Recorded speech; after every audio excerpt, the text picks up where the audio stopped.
எடுத்தவர்கள் வாசிக்கலாம். நியாயாதிபதிகளின் புத்தகம் 6ஆம் அதிகாரம் 12ஆம் வசனம்.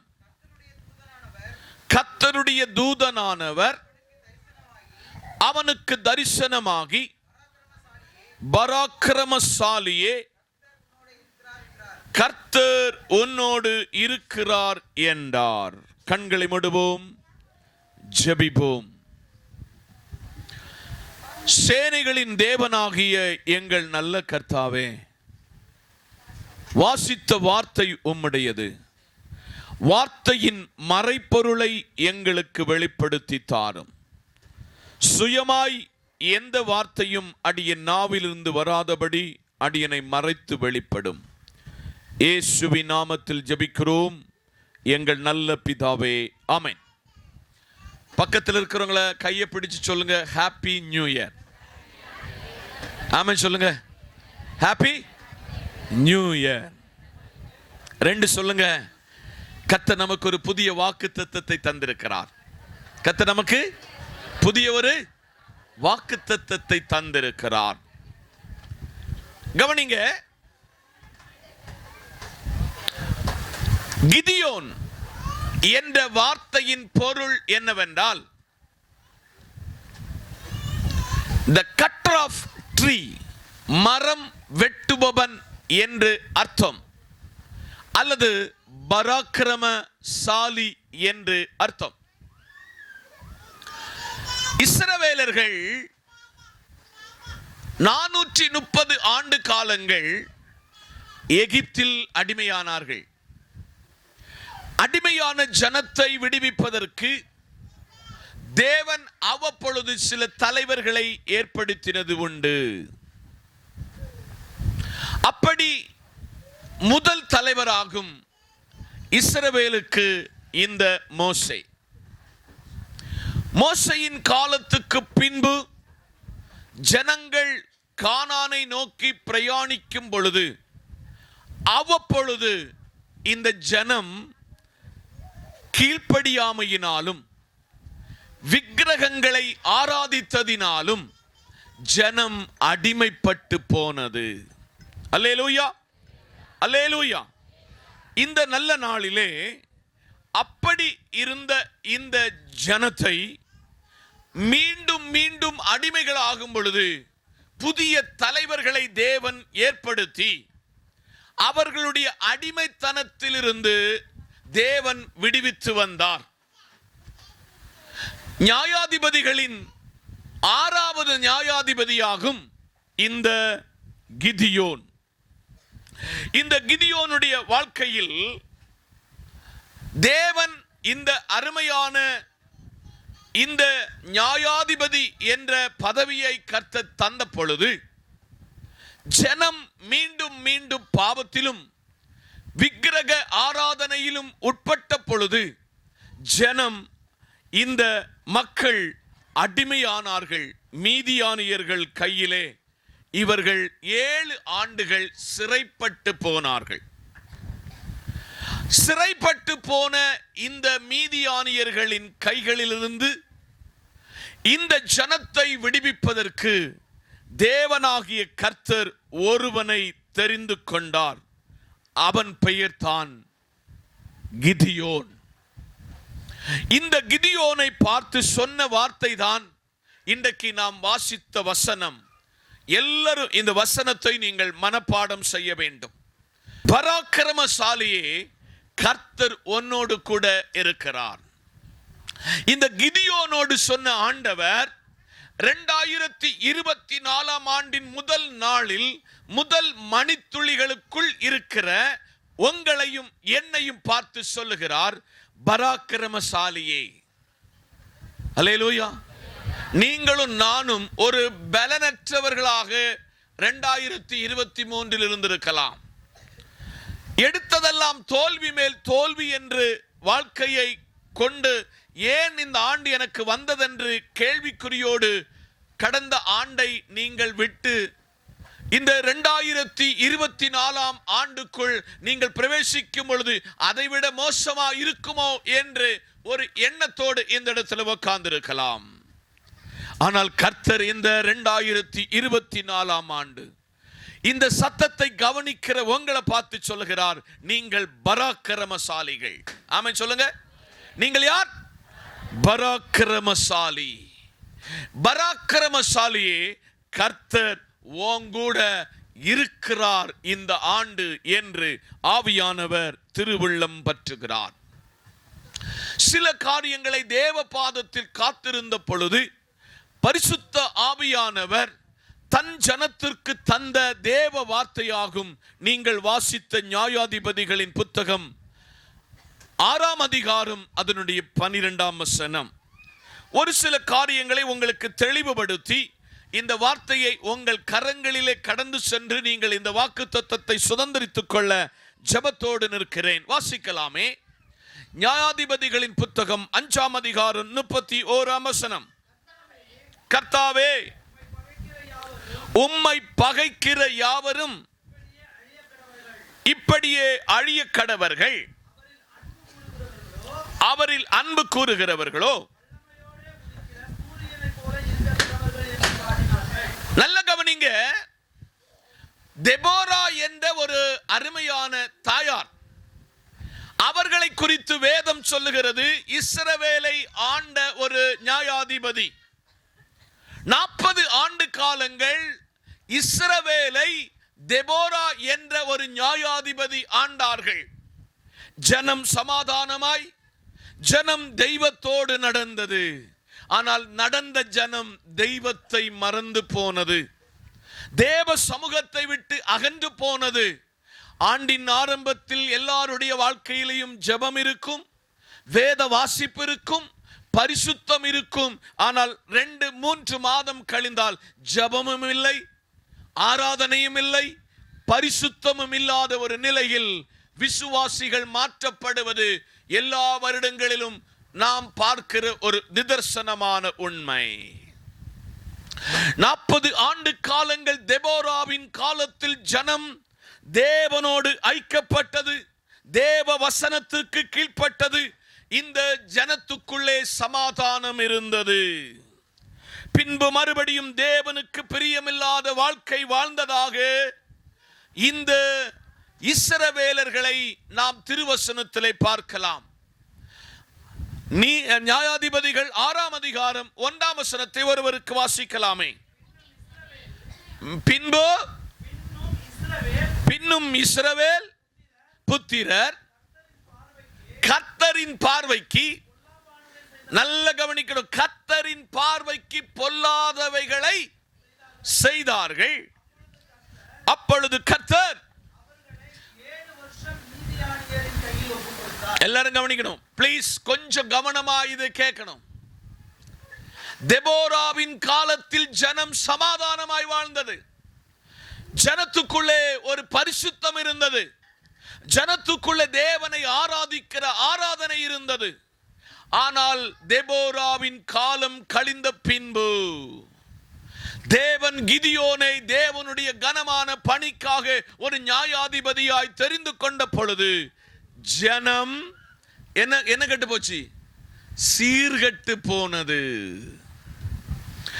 நீங்களும் நானும் 2023ஆம் ஆண்டு எப்படி இருந்தீங்கன்னு எனக்கு தெரியாது. உங்கள் ஆவிக்குரிய அந்தரங்க வாழ்க்கை எப்படி இருந்தது என்று எனக்கு தெரியாது. ஆனால் நீங்கள் தெபோராவின் காலத்துக்கு பின்பு கிதியோனுடைய காலத்துக்கு வரும் பொழுது ஜனம் சீர்கெட்டு போனது. ஜனத்துக்குள்ள பரிசுத்தம் இல்லாமல், ஜனத்துக்குள்ளே ஆராதனை இல்லாமல், ஜனத்துக்குள்ளே தேவனை தேடுகிற உணர்வில்லாமல் ஜனம் மாற்றப்பட்டது. இந்த 2024ஆம் ஆண்டு சபையை நேசிக்கிற, தேவனை நேசிக்கிற, பரிசுத்த வாழ்க்கை வாழ போகிற சபையே, நீங்களும் நானும் சீர்கெட்டு போய்விடக் கூடாது. என்ன பெற்றக்கூடாது? சீர்கெட்டு போனீங்கன்னா நீங்க சத்துருவின் கையில் 7 ஆண்டுகள் அடிமையாவீர்கள். இது நான் சொல்லல, இந்த பரிசுத்த வேதாகமம் சொல்லுகிறது. இந்த பரிசுத்த வேதாகமம் தெளிவாய் சொல்லுகிறது. ஜனம் கிதியோனின் காலத்தில் சீர்கெட்டு போனதின் நிமித்தமாக இவர்களை மீதியானியர்களின் கையில் 7 வருஷம் யாராக்கி விட்டாரு?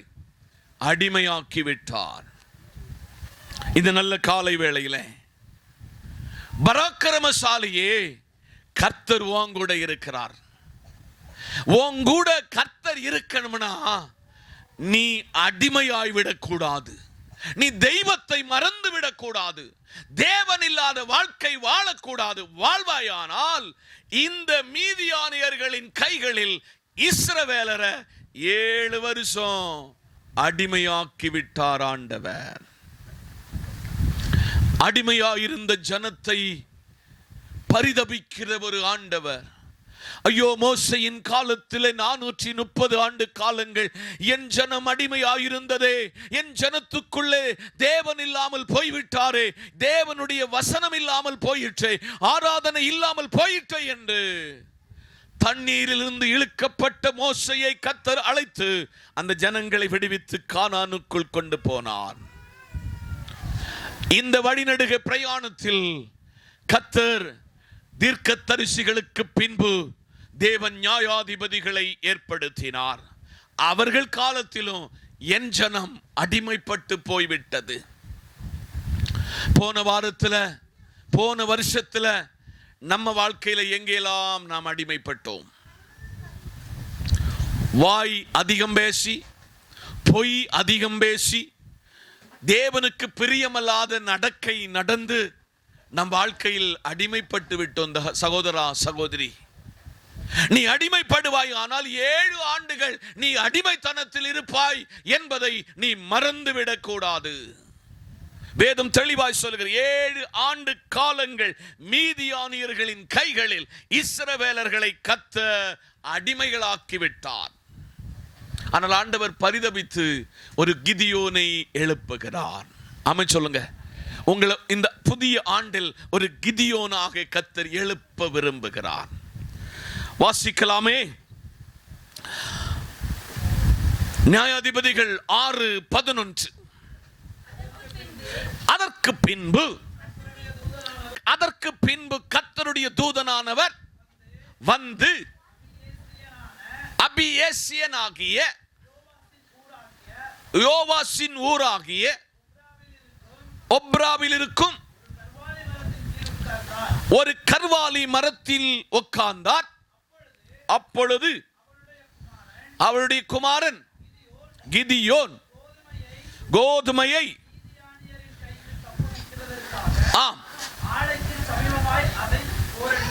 கரங்களை தட்டி கர்த்தருக்கு ஸ்தோத்திரம். அடிமையாயிருந்த இந்த ஜனம் அடிமையாய் இருக்க வேண்டாம் என்று விரும்பின ஒரே ஒருவர் நம்முடைய தேவனாகிய கர்த்தர். ஆமென் சொல்லுங்க. இந்த மீதியானியர்களின் கைகளிலிருந்து விடுவிக்க ஒரு நியாயாதிபதியாகிய கிதியோனை கர்த்தர் அழைக்கிறார். ஆமென் சொல்லுங்க. அல்லேலூயா. இந்த இஸ்ரவேலர்கள் விவசாயம் செய்ய சொல்ல, இந்த விவசாயத்தை ஒன்றுமில்லாமல் ஆக்குவதற்கு அவர்கள் எடுத்துக்கொண்ட பிரயாசங்கள் அதிகம் அதிகம் அதிகம். ஆனால் அதிலிருந்து தங்கள் விவசாயத்தை காக்க, தங்கள் அடிமைத்தன வீட்டிலிருந்து தங்களை காத்துக்கொள்ள தேவனாகிய கர்த்தர் ஒரு கிதியோனை அழைக்கிறார். 6ஆம் அதிகாரம் 25ஆம் வசனத்திலிருந்து கீழே வாசிக்க சொல்ல, இந்த கிதியோனை மீதியானியர்களின் கைகளிலிருந்து விடுவிக்க ஒரு பராக்கிரமசாலியாக கர்த்தர் இவனை வெளியேற்றி அரங்கேற்றம் பண்ணுகிறதை இந்த வேத புஸ்தகம் நம்மை படிப்பிக்கிறது. அப்படியாக கிதியோனை கர்த்தர் அழைத்தார். அந்த அழைப்புக்கு அவன் பாத்திரவானாக மாற்றினார். இன்னைக்கும் கிதியோனை போல நீங்கள் எங்கெல்லாம் உங்க குடும்பம் அடிமைப்பட்டிருந்ததோ, உங்க வேலை ஸ்தானத்தில் அடிமைப்பட்டிருந்தோ, உங்க பரிசுத்த வாழ்க்கையில் அடிமைப்பட்டிருந்ததோ, உங்களை விடுவிப்பதற்கு உங்களையே ஒரு லீடர்ஷிப்புக்கு கர்த்தர் கொண்டு வராரு. ஆமென் சொல்லுங்க. உங்களை ஒரு தலைவனாக கொண்டு வராரு. மூன்றாவதாக இந்த கிதியோனை குறித்து பார்க்கும் பொழுது 6ஆம் அதிகாரம், நியாயாதிபதிகள் 6ஆம் அதிகாரம் 14-15 வசனத்தை ஒருவருக்கு நிறுத்தி வாசிக்கலாம். அப்பொழுது கர்த்தர் அவனை நோக்கி பார்த்து, உனக்கு இருக்கிற இந்த பலத்தோடே போ, நீ இஸ்ரவேலை மீதியானியர்களின் கைக்கு நீங்களாக்கி ரட்சிப்பாய். அல்லேலூயா. இந்த நல்ல நாளிலே தேவன் ஒரு கீழ்ப்படிதலுக்கு கிதியோனை அழைக்கிறான்.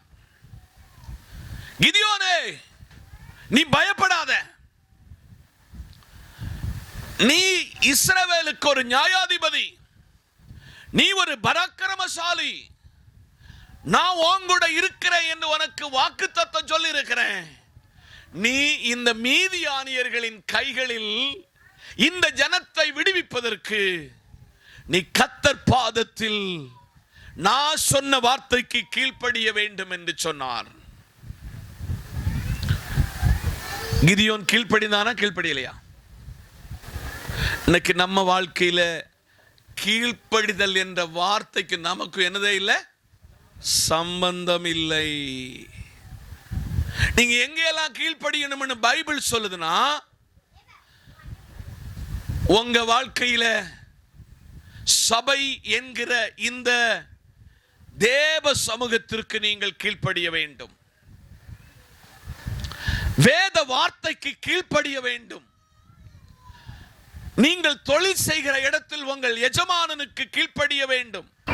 உங்கள் ஆவிக்குரிய நிலையிலே உங்களை நடத்துகிற உங்கள் ஊழியக்காரருக்கு கீழ்ப்படிய வேண்டும்.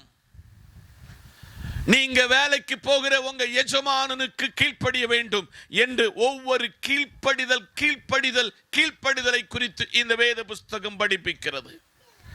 அதைவிட நீங்கள் கீழ்ப்படிய வேண்டியது இந்த வேத புஸ்தகத்துக்கு. ஆமென் சொல்லுங்க. இந்த வேத புஸ்தகத்துக்கு யாரெல்லாம் கீழ்ப்படிந்தார்களோ, யாரெல்லாம் இந்த வேத புஸ்தகத்தின்படி கீழ்ப்படிந்து வாழ்ந்தார்களோ, அவர்களை கர்த்தர் கனம் பண்ணியிருக்கிறார்.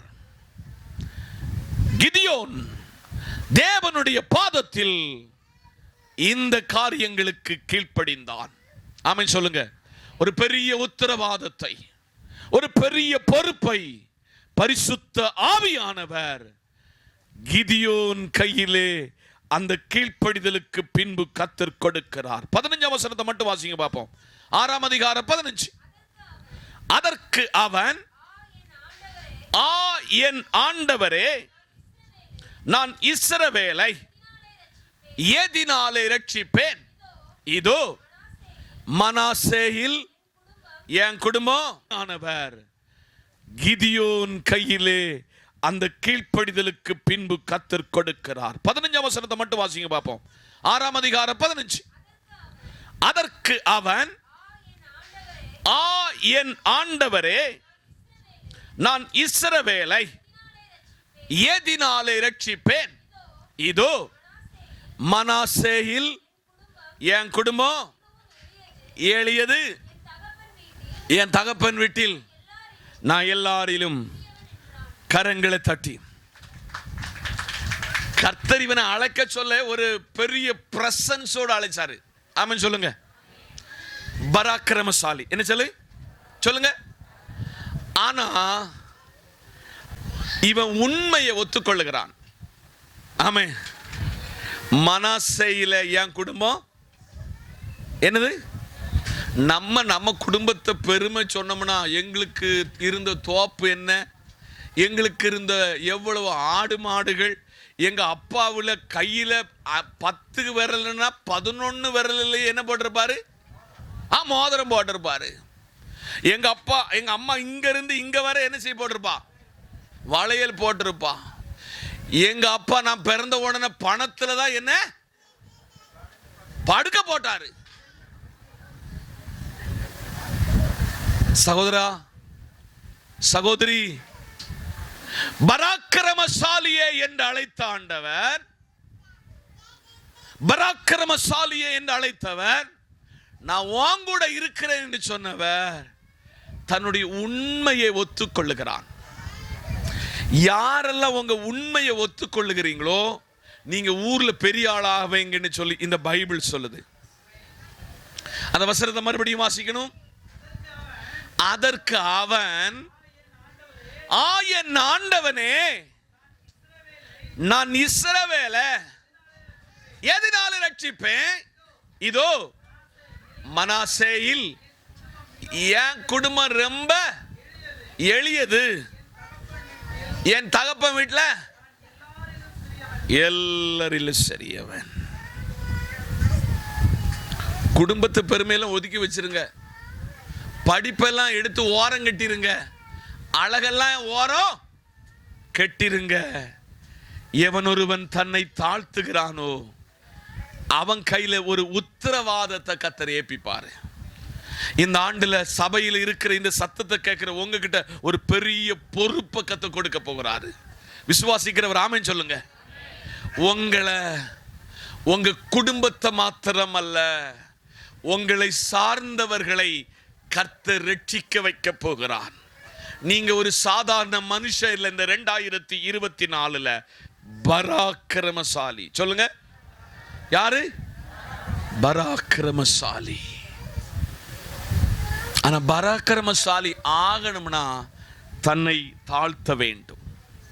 தன்னை தன்னை எவன் ஒருவன் தாழ்த்துகிறானோ, குடும்பத்தை குறித்து சொல்லுதான், தன்னை குறித்து என்ன சொல்லுதான் தெரியுமா? வீட்டுல ஏற்ற இளைய கடைக்குட்டி நானு. யாரு? அப்பனுக்கு பிறந்த எல்லா பிள்ளைகளுக்கும் நல்ல திறமை இருக்கு, எனக்கு அது ஒண்ணும் இல்ல. ஆனா கர்த்தர் அவனை குறித்து என்ன பேர் சொன்னாரு? பராக்கிரமசாலியே.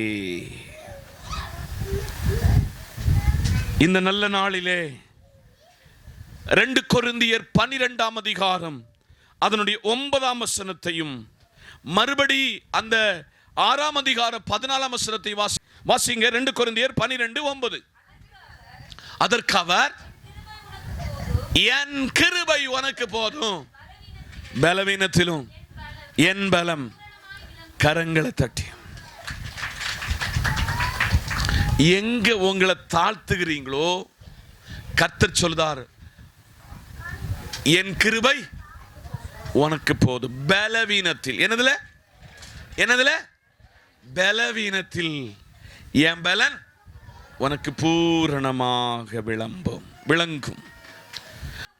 நியாயாதிபதிகள் 6:28. அந்த ஊர் மனுஷர் காலமே எழுந்திருந்த பொழுது, இதோ பாகாலின் பலிபீடம் தகர்க்கப்பட்டதும் அதன் அருகே இருந்த தோப்பு வெட்டி போடப்பட்டதும் கட்டப்பட்டிருந்த பலிபீடத்தின் மேல் அந்த 2ஆம் காளை கண்டு